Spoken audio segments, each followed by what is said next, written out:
This is the story of a man named Stanley. Stanley worked for a company in a big building where he was employee number 427. Employee number 427's job was simple. He sat at his desk in room 427 and he pushed buttons on a keyboard. Orders came to him through a monitor next to his desk, telling him what buttons to push, how long to push them, and in what order. This is what employee 427 did every day of every month of every year. And although others might have considered it soul-rending, Stanley relished every moment that the orders came in, as though he had been made exactly for this job.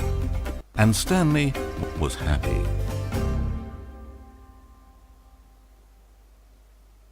And then one day something very peculiar happened. Something that would forever change Stanley. Something he would never quite forget.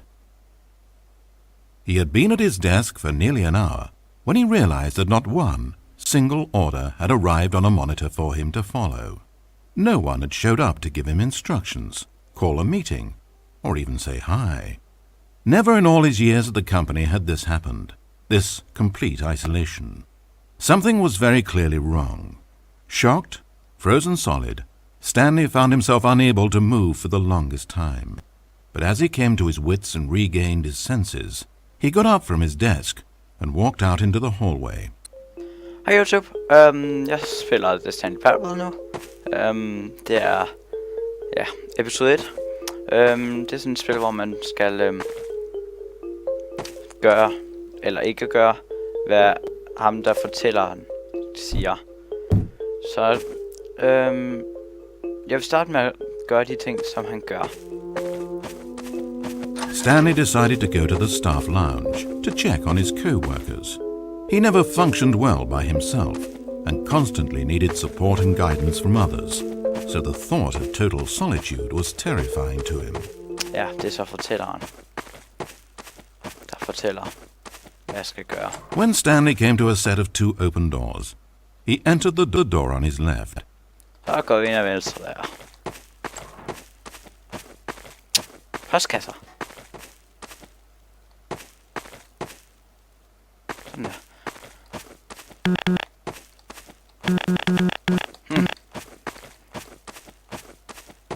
Så er vi inde i køkkenet. As Stanley entered the lounge, he was horrified to find not a single person here.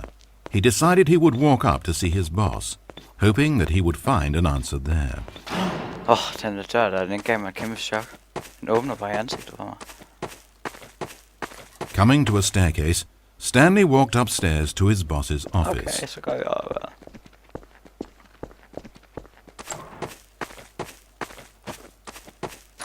Entering his manager's office, Stanley was once again stunned to discover not an indication of any human life. It was at this point that he began to feel dizzy and a little sick, and even thought he might pass out when suddenly he noticed a keypad next to the filing cabinet in the corner of his boss's office. Nej. Stanley had never seen this panel before and had no idea what combination of numbers would produce any result. In fact, only Stanley's boss knew this, since the panel withheld access to the boss's greatest, darkest secret. And so he had assigned the keypad a combination that only he could possibly know. The number of his freshman dorm number in college. 1957. But of course, Stanley couldn't possibly have known this. Så vi prøver at trykke på nogle knapper. Det virker ikke. Jeg kan ikke finde den rigtige vej.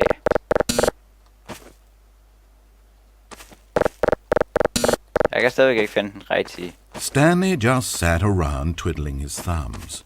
Trying to input anything on the keypad was useless, since he could never possibly know that the combination was 1957. Jeg tror måske, jeg ved det. Yet incredibly, by simply pushing random buttons on the keypad, Stanley happened to input the correct code by sheer luck. Amazing. Stanley ventured forth into the newly opened passageway. Uden jeg ved, hvad det er for en kode. As he drew deeper into the bowels of the building, Stanley had no idea where he was or what this place held. Nej. And just as he began to think he might not discover a thing, he emerged into a long room to find rows and rows of monitors. Rækker Screens with a number above it. skærme. Stanley noticed, however, that these were not random numbers, but the number of employees who worked in the building, his co-workers. Even his own number, 427, had a place on the wall. Det men. But why is setup so elaborate, he asked. Was this simple surveillance or something even more? And as if in answer to his question, the wall slid open before him, revealing the ultimate truth of the situation. Åbner den. Nå. Det tror jeg. An enormous control panel, Stanley discovered, but not one that controlled simple machinery. Buttons were labeled with emotions. Happy, sad. Levers and knobs controlled actions. Walking, eating, doing work, or watching Hvorfor TV. virker den ikke? Every input on this device monitored not the functions of a machine, but of a human being. And the reality began to sink in. Stanley, like so many other people, reduced to images on a monitor, had been under someone's control, always at the mercy of this Det er verdens machine. smukkeste dimmer. Could this have been the only reason employee number 427 was content with his boring job? That a machine had altered his emotions to accept it blindly? He began to feel an unbridled rage, and at the peak of his anger, something happened. A spark. Stanley looked up and saw the generator overhead, still providing some small amount of power to the machine, keeping it alive. And knowing that this generator was all that kept the controls running, Stanley moved to the ladder in the back of the room and began to climb towards the rafters. Den havde jeg da set for længst. Tror jeg. Hvis jeg kan høre noget efter Jacob, så er det min lille søster, der spiller på klaver. The higher Stanley climbed, Der er en the person, closer he felt jeg to snakker med freedom, lige nu. the further from Han his hedder sleep. Anonym. Tal Anonym. Anonym. Ja. Ja. Ja. Skal jeg trække en rød, eller trække en grønne? Sort. Grøn. Forkert.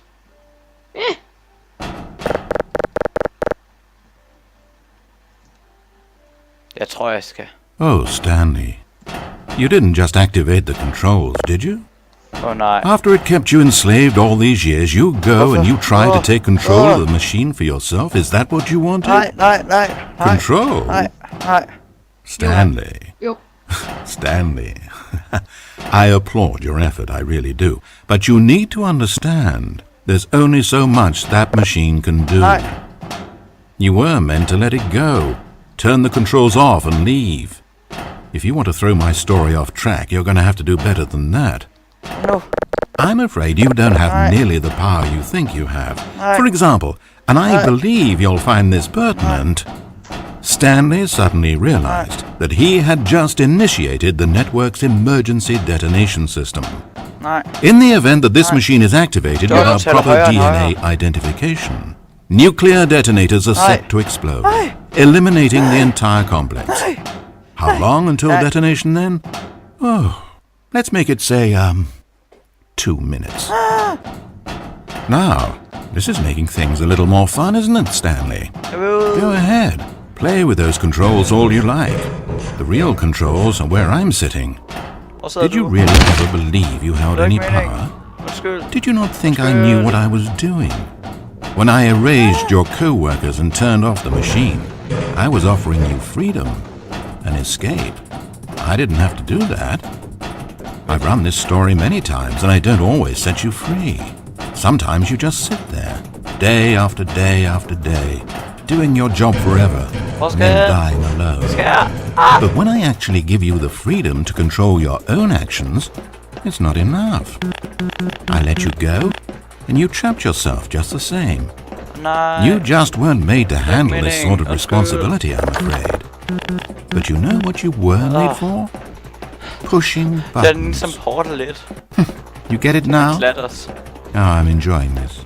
Tell you what, I'll throw some extra time on the clock just because I'm having so much fun. There we go. You see, I want to watch you for every long second you try to puzzle this out. After all, it should make sense, right? The timer, the nuclear detonation, the mysterious facility, it's all here. This is a video game. Except for one thing there, hero. You've got no weapon, no vehicle. You don't even know where you're going. When you saw that timer, you just instinctively started trying to find an exit, didn't you? In fact, I bet you're still looking for a way out.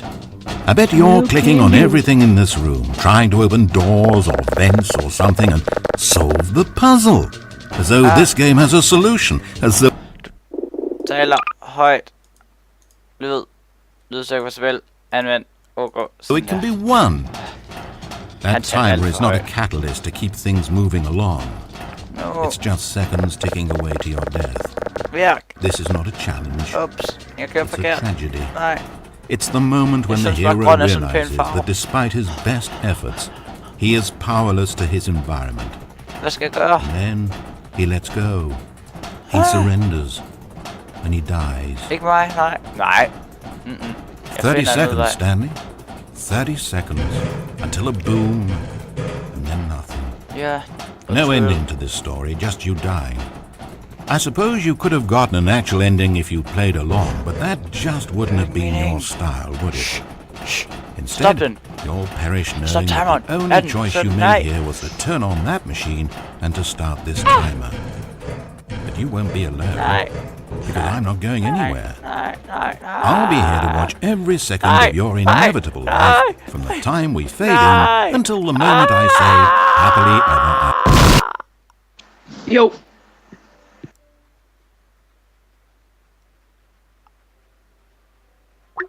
Aha, der er en, der ringer til mig lige nu. Jeg klipper lige videoen, og så ser jeg næste... Eller hvordan det slutter rigtigt. Okay, så jeg kom hen til igen, men der manglede nogle grafikker og ting. Demmer.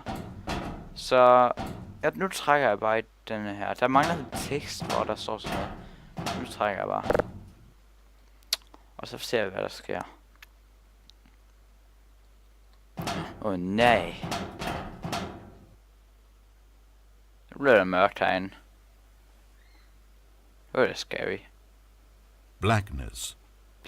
Power gone. All alone. And then... Åh nej. Nu bliver der åbnet en dør. Lad os gå ud. Hvor er det her egentlig henne? Okay, vi går ud baglæns. As he stepped through the door into the fresh outside air, a feeling of liberation rushed through Stanley's body. Sådan her. He had seen Stanley power. Parable slutter. He had seen enslavement, and he had destroyed it. The underling was in control now. He had found his leading role. Stanley never discovered why everyone had gone missing, nor how and when he had come under the machine's control. But it didn't upset him terribly, because he knew that this was how things were meant to happen. All he felt was a delight unlike any he had ever known before. Never again would he follow someone else's orders without question. Never again would anyone tell Stanley where to go, what to do, or how to feel. No more bosses, no more instructions on a screen. Stanley decides for himself now. And he stepped out into the world, and he felt the cool breeze upon his skin, and Stanley was happy. Var glad.